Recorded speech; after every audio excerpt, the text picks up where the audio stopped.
नमस्कार दोस्तों, स्वागत है आपका स्टडी आईक्यू में। आज हम लोग एक बहुत ही इंटरेस्टिंग टॉपिक के बारे में बात करने वाले हैं। हम लोग डिस्कस करने वाले हैं चाइना के बारे में।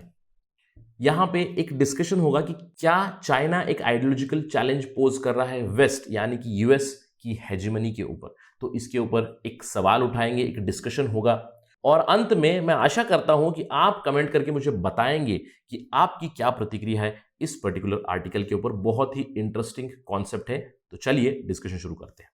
लेकिन उससे पहले मैं हूं आपका दोस्त राहुल साईगांवकर। अगर आप मुझे फॉलो करना चाहते हैं, you can follow me on the ID Rahul Sai 222। मेरा फेसबुक, इंस्टाग्राम और टेलीग्राम के चैनल का आईडी सेम है।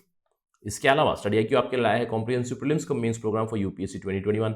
Please download the app and please do not forget to like and subscribe to our channel. मैं डिस्कशन की शुरुआत करना चाहता हूं एक स्टेटमेंट से। एक स्टेटमेंट जो फ्रांसिस फुकुयामा ने दिया हुआ है, एक लिबरल स्कॉलर है। वो कहते हैं कि वी मे बी विटनेसिंग, और मैं ये बात कर रहा हूं 1991-92 के बारे में। वो कहते हैं कि we may be witnessing not the end of cold war but the end of history. बहुत जरूरी स्टेटमेंट है, एंड ऑफ हिस्ट्री। वो कहते हैं this might be the end point of man's ideological evolution and the victory और universalization of western liberal democracy. ये किस context में कह रहे हैं? यूएसएसआर डिसइंटीग्रेट हो चुका है। वो कहते हैं कि कम्युनिज्म जो यूएसएसआर फॉलो करता था वो हार चुका है और लिबरल डेमोक्रेसी एक कॉमन सेंस बन जाएगा।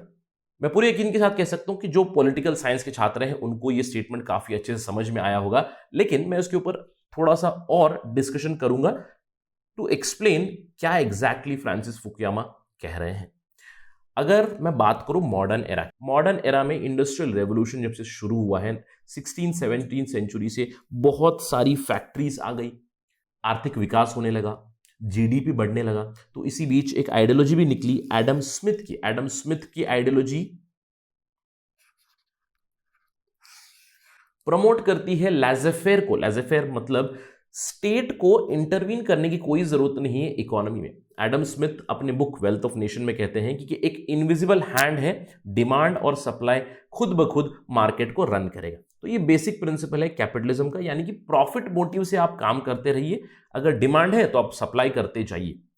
तो इस चीज से हुआ क्या? इंडस्ट्रियल रेवोल्यूशन से हुआ क्या? साइंटिफिक डेवलपमेंट हुई, एग्रीड। आर्थिक विकास हुआ, एग्रीड। लेकिन इसका एक फ्लिप साइड भी था, बहुत ज्यादा शोषण भी हुआ। शोषण किसका हुआ? वर्कर्स का हुआ। फीमेल वर्कर्स घंटों तक काम करती थी, चाइल्ड लेबर बहुत प्रिवेलेंट था, कोई सोशल सिक्योरिटी नहीं थी वर्कर्स को। तो एक्सप्लॉयटेशन हुआ।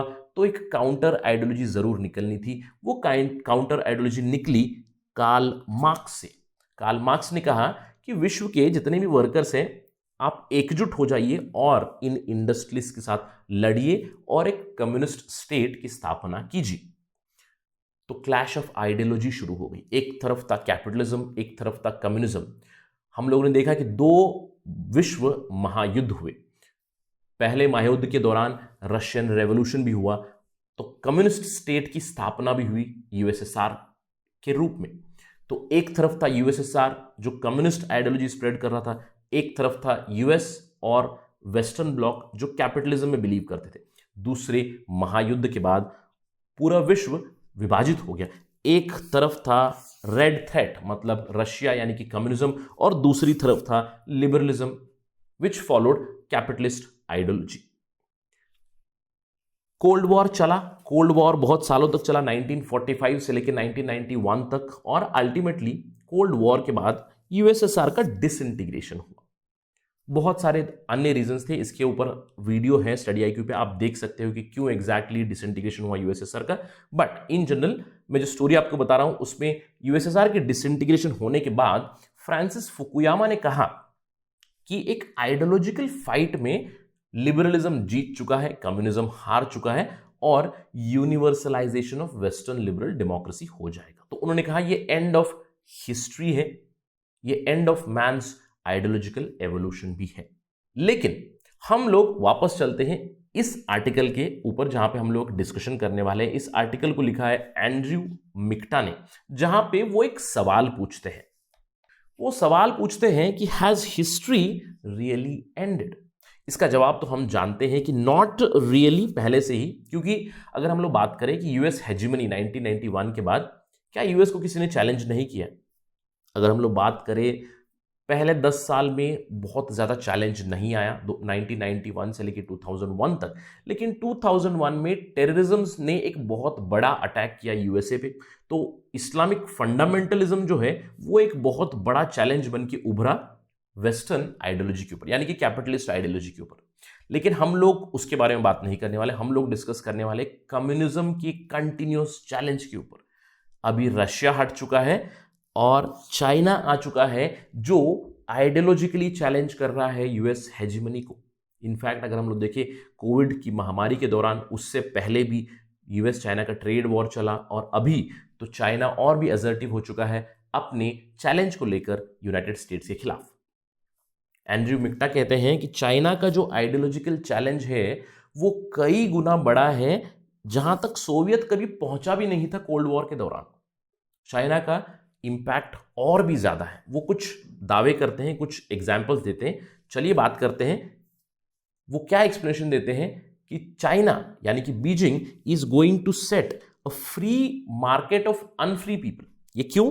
क्योंकि अगर हम लोग चाइना की बात करें तो चाइना के अंदर तो कम्युनिज्म है, एनी फॉर्म ऑफ परवर्स कम्युनिज्म है। वो मार्क्सिज्म तो नहीं कह सकते, वो एक डिफरेंट फॉर्म ऑफ उनका खुद का कम्युनिज्म है।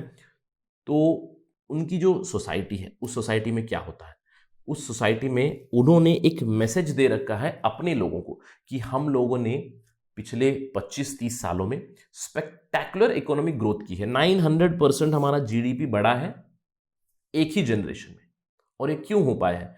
क्योंकि आप कम्युनिस्ट पार्टी के रूल्स फॉलो कर रहे हैं और इसको करते रहिएगा, हम आपको और भी आर्थिक विकास देंगे। ये तो उनका इंटरनल मैसेज है। और अगर हम लोग एक्सटर्नल मैसेज देखें या फिर एक्सटर्नल उनकी डेवलपमेंट देखें तो चाइना कंट्रोल करता है इंफॉर्मेशन फ्लो को, चाइना स्प्रेड करता है अपने एक्सपोर्ट्स को, चाइना अपने अंदर रेस्ट्रिक्शंस मेंटेन करता है। यानी कि अगर मैं चाइना जाना चाहता हूं या फिर मैं चाइना को इन्वेस्टिगेट करना चाहता हूं तो मेरे पास अपॉर्चुनिटी नहीं है। लेकिन सेम चीज for China is not applicable outside. China के बहुत सारे रिसर्च सेंटर ऑपरेटिव्स आपको दूसरे देशों में भी मिलेंगे, प्रेडोमिनेंटली यूनाइटेड स्टेट्स में। यानी कि उन्होंने अपने लिए रेस्ट्रिक्शन दिया हुआ है ताकि मैं न जाऊं, लेकिन वो मेरी जगह पे आराम से आ जाएंगे। ठीक है, तो ये तो कहते हैं कि हो रहा है और कुछ हद तक हम मान भी सकते हैं कि चाइना ये करता है। इनफैक्ट अगर एंड्रयू मिक्टा की बात करें तो वो कहते हैं कि आज यूनाइटेड स्टेट्स ने खुद ही इतने सारे बीजिंग के ऑपरेटिव्स को बहुत ही फ्रीली अमेरिका में एंट्री दे दी है कि वो आगे चल के प्रॉब्लम हो सकता है। अगर आप बात करें यूएसएसआर की, जब कोल्ड वॉर हुआ था तो बहुत सारे ऑपरेटिव्स यूएसएसआर के कहा जाता था कि वो यूनाइटेड स्टेट्स में छुपे हुए हैं, और वाइस वर्सा भी होता था, यूएस के ऑपरेटिव्स रशिया में भी यानी कि यूएसएसआर में छुपे होते थे। लेकिन यहां पे एंड्रयू मिक्टा कहते हैं कि बहुत ही ओपनली यूएस ने खुद ही बुलाया है, क्योंकि यूएस ने अपने इंडस्ट्रीज को आउटसोर्स किया है चाइना में। अगर आईफोन बन रहा है और आईफोन आ रहा है यूनाइटेड स्टेट्स में, वो कहां से आ रहा है? वो चाइना से आ रहा है। तो इसीलिए वो कहते हैं कि आज कम्युनिस्ट इतनी आसानी से बोर्डरूम में पहुंच चुके हैं यूएस के, उनके एकेडमी में पहुंच चुके हैं, रिसर्च सेंटर में पहुंच चुके हैं, उनकी मीडिया में पहुंच चुके हैं, उनकी पॉलिसी कम्युनिटी में भी पहुंच चुके हैं। और ये कहते हैं कि जितने चाइनीज या बीजिंग ऑपरेटिव्स हैं उतने यूएसएसआर के भी नहीं थे peak of cold war 1960s 70s में भी। इसके अलावा एंड्रयू मिक्टा कहते हैं कि एक सर्ज हो चुका है न्यू मार्क्सिस्ट थ्योरी या न्यू मार्क्सिस्ट आइडियोलॉजी का यूनाइटेड स्टेट्स एकेडेमिया में, उनके एजुकेशन इंस्टीट्यूशंस में। वो कहते हैं कि जहां रशियंस फेल हुए थे वहां चाइना सक्सेसफुल हो चुका है। चाइना अपने लोगों को ऑलरेडी यूनाइटेड स्टेट्स में भेज चुका है जो धीरे धीरे से उनकी आइडियोलॉजी स्प्रेड कर रहे हैं। तो इसके बाद एंड्रयू मिक्टा एक स्टेटमेंट भी देते हैं। वो कहते हैं कि हिस्ट्री एंड नहीं हुई है। हम लोगों ने डिस्कशन शुरू किया था फ्रांसिस फुकुयामा की स्टेटमेंट के ऊपर, जहां पे फ्रांसिस फुकुयामा कहते हैं एंड ऑफ हिस्ट्री है, लिबरलिज्म जीत चुका है। लेकिन एंड्रयू मिक्टा कहते हैं कि नहीं जीता है। इनफैक्ट वो कहते हैं अभी एक बहुत ही बड़ा पावर कंपटीशन होने वाला है Chinese communism versus American capitalism के बीच में। वो सवाल पूछते हैं कि are we up to it? हम लोगों ने पहले भी यूएसएसआर का चैलेंज एक्सेप्ट किया था, यूएसएसआर को हराया था। क्या हम तैयार है चाइना के लिए, चाइनीज कम्युनिज्म के लिए?